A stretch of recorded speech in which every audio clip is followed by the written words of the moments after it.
adalah suatu yang harus didapatkan atau dilakukan oleh setiap orang yang telah ada sejak lahir. Tiga contoh hak warga negara adalah: yang pertama, hak atas kewarganegaraan; kedua, hak atas pendidikan; ketiga, hak atas pekerjaan.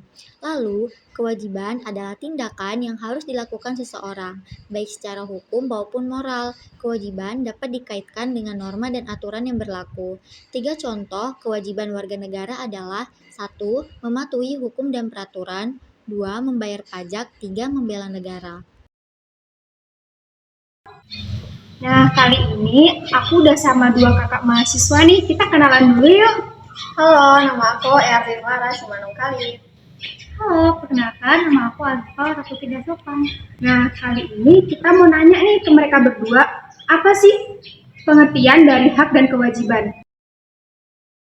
Untuk Kak Clara dulu, apa sih pengertian dari kewajiban dan contohnya menurut kakak? Oke, kewajiban itu adalah menurut saya sesuatu yang harus kita lakukan atau kita berikan untuk mendapatkan hak. Jadi sebagai warga negara yang pasti kita harus melakukan sesuatu agar kita mendapatkan hak kita. Untuk contohnya itu kayak mematuhi aturan ataupun mengikuti pemilu yang berlangsung. Sekarang kita mau nanya ke Kak Alifa nih, apa sih pengertian dan contoh dari hak? Menurut saya, hak itu adalah sesuatu yang kita dapatkan setelah mengerjakan kewajiban, gitu kan. Contoh dari haknya itu bisa mendapatkan hak fasilitas, seperti misal fasilitas kendaraan umum gitu. Terus itu hak untuk mendapatkan pendidikan yang baik dan lain sebagainya. Wah, keren banget ya jawaban dari dua kakak-kakak kita ini. Nah, tapi aku mau ada satu pertanyaan lagi nih. Menurut kakak nih, kalian berdua, kalau ada orang yang membuang sampah sembarangan dan tidak melakukan pemilu dengan baik, menurut kalian gimana sih? Kalau dari aku mungkin boleh ditanya dulu ya alasan melakukannya, terus mungkin boleh ngasih tahu kenapa kita penting untuk mematuhi aturan itu.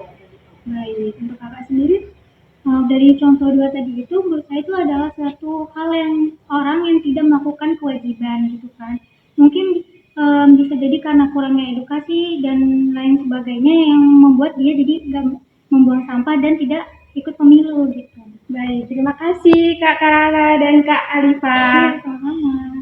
Nah, dari eksperimen tadi yang kita tanya ke kakak tadi, bisa kita simpulkan bahwa semua orang tuh bisa melakukan hak, tapi ada beberapa yang tidak melakukan kewajibannya pada semestinya. Nah, menurut kalian pendapat mereka tadi udah benar belum sih?